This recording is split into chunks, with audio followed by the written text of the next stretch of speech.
Clash of Colonies, Epic and War Story. The Hill Colony. For longer than any could remember, the Hill Ants had made their home in the peaceful Moss Valley, nestled between rolling green hills. Their ancestors had discovered it hundreds of generations ago, recognizing its fertile soil, shady groves, and abundant food as ideal for building a great colony. Over the centuries, they had constructed an elaborate underground city of tunnels and chambers housing their nurseries, food stores, and their beloved elder queen, Adelaide. She was wise and just, guiding her colony with a gentle but firm mandate. Each Hill Ant had a role to play, whether gathering food, tending the young, standing guard, or expanding their subterranean empire. Life moved in a steady rhythm, predictable and calm. Soldiers guarded the colony while foragers ventured out each day to harvest seeds and fruit. A new generation of larvae grew plump on royal jelly in the nursery chambers. When they emerged as adults, they quickly took up their duties with pride, inheriting the collective knowledge of those who came before. The heart of the Hill Colony was their fertile queen. Adelaide had reigned for over a decade, longer than most. Even as age crept in, she continued laying hundreds of eggs each day, essential for the growth and future of her people. Her chambers were guarded around the clock by a squad of elite soldiers ready to sacrifice their lives.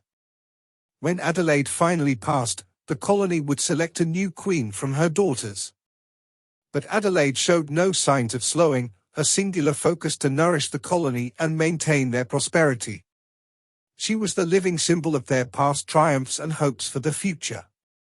This was the only life the Hill Ants had ever known, generation after generation. Their world was the valley and its surroundings. Venturing beyond held no appeal. They found purpose and meaning in their work, taking pride in maintaining their home and society. No ant lived alone, all were interconnected, sharing in the colony's fate. Of course, conflicts flared on occasion between individuals. But the shared commitment to colony kept disruptions brief. None wished to undermine what had been built over centuries. Their queen's reminder that they must stand together against the harsh world outside was enough to dissolve most squabbles. Little did the Hill Ants know this harmonious existence was about to be shattered. The Invaders. Far to the east, beyond the desert canyons, lay the sprawling tunnels of the marauder colony. It arose in a land of scarce water and food, forcing its members to adopt a hard, merciless way of life. Their queen, Kaiser, had but one edict for her progeny: expand and conquer at any cost. From birth, marauder ants were taught the outside world was a ceaseless struggle between colonies. Survivors took what they needed, crushing any in their path. Weakness was intolerable. Marauder scouts were dispatched in all directions with orders to mark sites for future conquest. Most perished in the unforgiving desert, but a few returned with tales of lands ripe for the taking. Kaiser was no elder on the brink of succession. She had violently seized power, locking her predecessor in an abandoned tunnel to starve. From there she wasted no time producing a new generation bred for war. They were fed special diets to grow larger, trained in advanced battle tactics. Loyalty and ruthlessness were paramount. Honor, mercy, and fairness found no purchase in their hearts. The marauders had invaded and enslaved several smaller colonies already. But their scouts spoke of a new target that would be their greatest triumph, the verdant Moss Valley far to the west. Tales of its abundant resources whetted Kaiser's appetite for expansion. Its conquest would fuel her dreams of a sprawling subterranean empire with herself as supreme and unquestioned ruler. She dispatched her fiercest warriors to lay waste to the valley colony and claim its riches. There would be no mercy, no room for weakness. Her soldiers swore oaths to fight to the death for the glory of Kaiser. In return, she promised the survivors untold spoils. Thus the marauders began the long march west, driven by duty and destiny.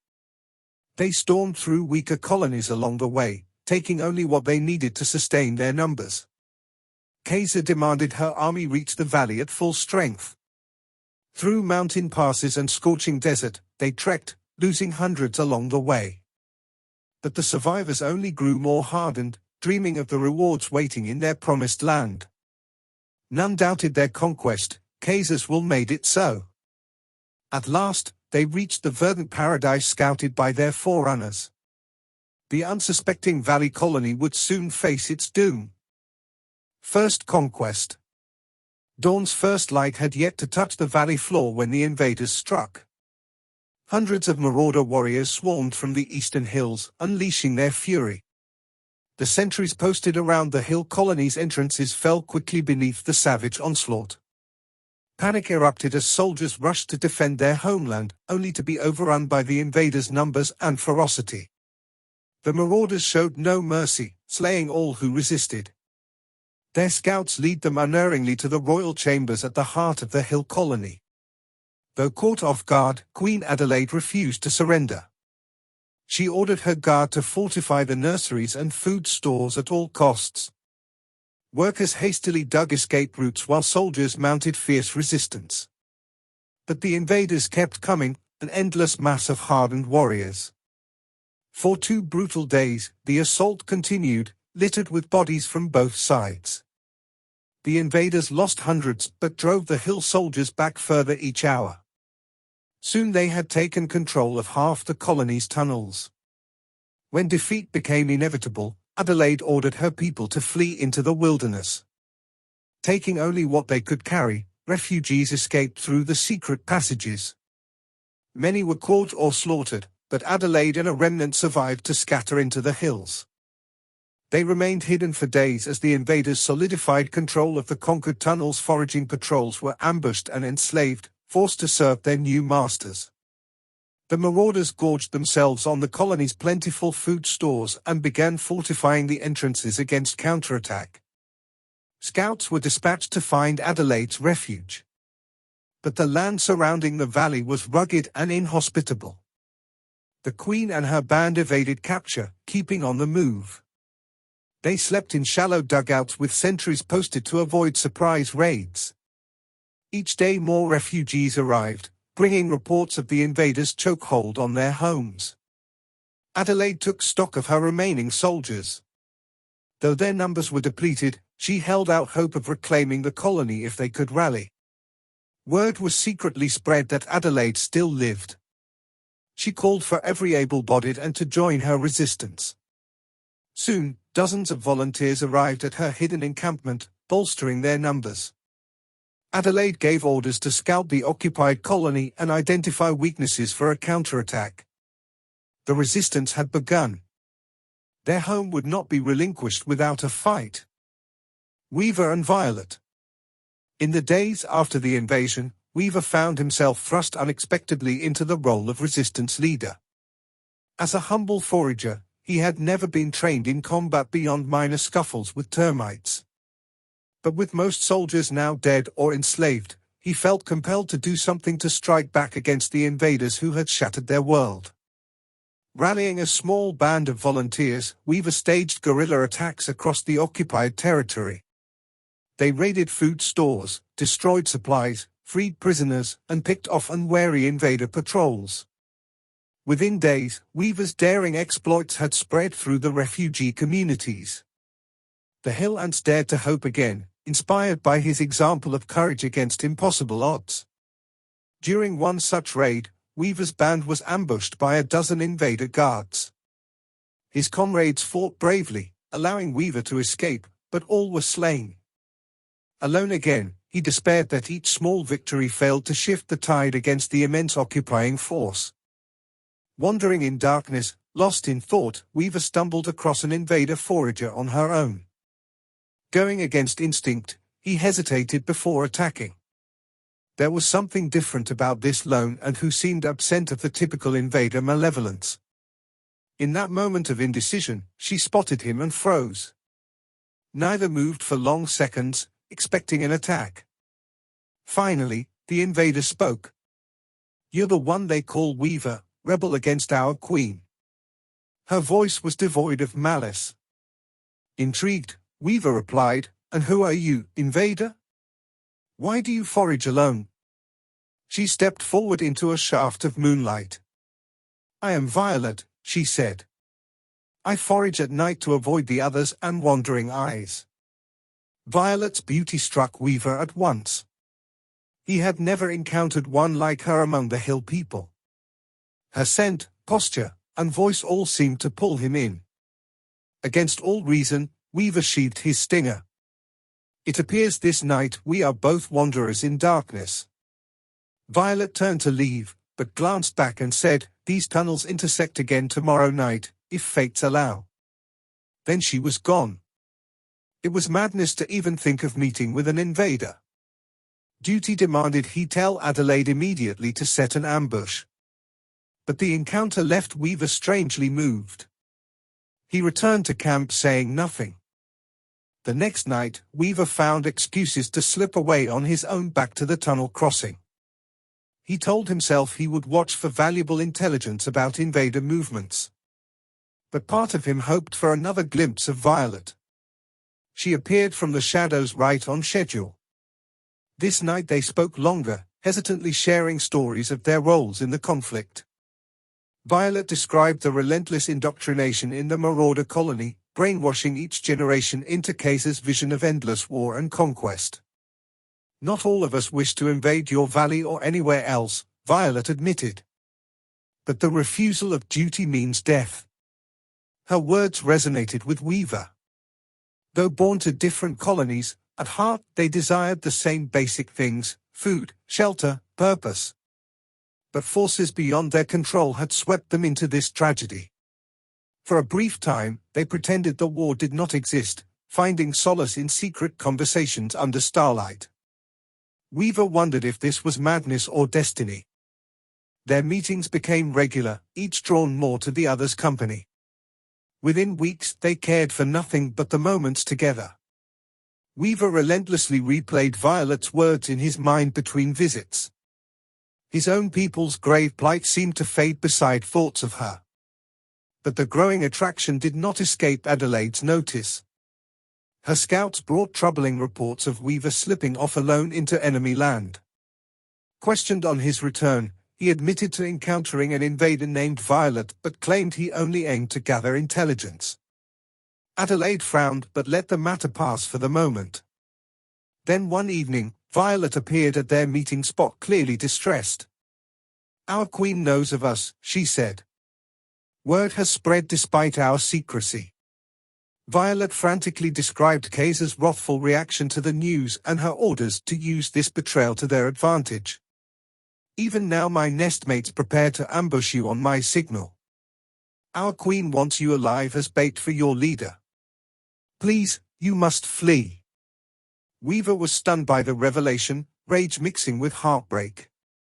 "This was your plan all along," he muttered bitterly.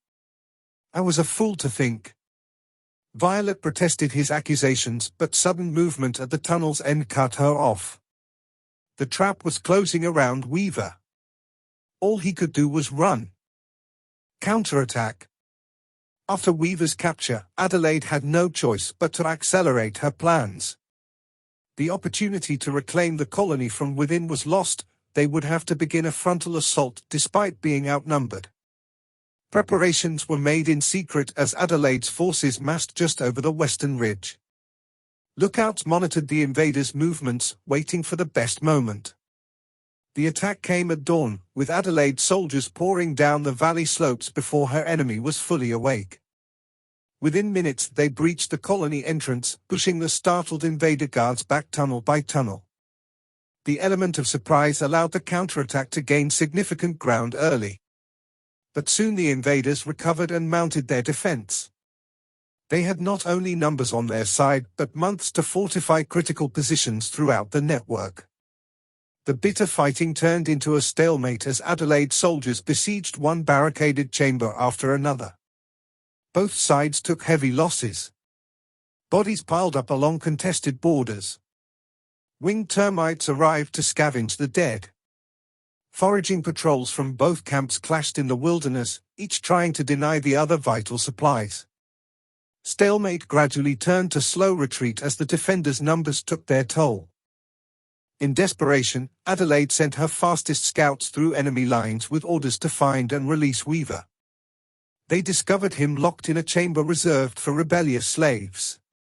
Weaver was weakened by isolation and poor food, but his spirit remained defiant. News of the invasion forces' progress rekindled his hopes. Maybe there was still a chance to turn the tide. Free once more, Weaver led Adelaide scouts on bold strikes against Invader supply lines. The raids wreaked havoc in the enemy's rear areas, sowing confusion. Adelaide sought to press the advantage, ordering her soldiers forward. For a time it seemed their gambit was working. But Kaiser had anticipated this move. On her command, thousands of fresh troops emerged from the eastern passes to join the Invader defense. Adelaide's exhausted soldiers had no chance against the new onslaught. The Invaders recaptured tunnels thought permanently lost, pushing the hill forces back to the foothills. Soon they were surrounded once more. The counterattack had failed decisively. Adelaide sounded the order to retreat and surrender. Her bitter hopes of reclaiming their home were dashed. She even considered abdication or suicide, but forced herself to persevere while any of her subjects still lived. They trusted Adelaide to keep them alive if nothing else. Weaver found Violet among the teeming prisoners and confronted her. But his anger soon dissolved into sadness at how forces beyond their will had torn them apart. Now they faced one future: lives of enslavement under Kaiser's cruel reign. Generations lost. Kaiser was not satisfied with just conquering the valley. In the months that followed, her forces pressed the enslavement of Adelaide's subjects without mercy. Those who resisted were executed as examples. The invaders took on the tasks of managing the vast tunnel network, relegating the hill people to menial labors. Any remnants who had escaped the initial takeover were ruthlessly hunted down. Patrols scoured the land for miles in all directions. Most fleeing remnants were captured and put to work, while their dugouts and shelters were burned and collapsed. A relative few managed to evade pursuit and scattered deep into the wilds. The invaders seized control of the nurseries and ordered all remaining hill eggs destroyed. Female workers were segregated and confined until Kaiser decreed the colony was secure and prosperous enough to permit breeding again under strict supervision.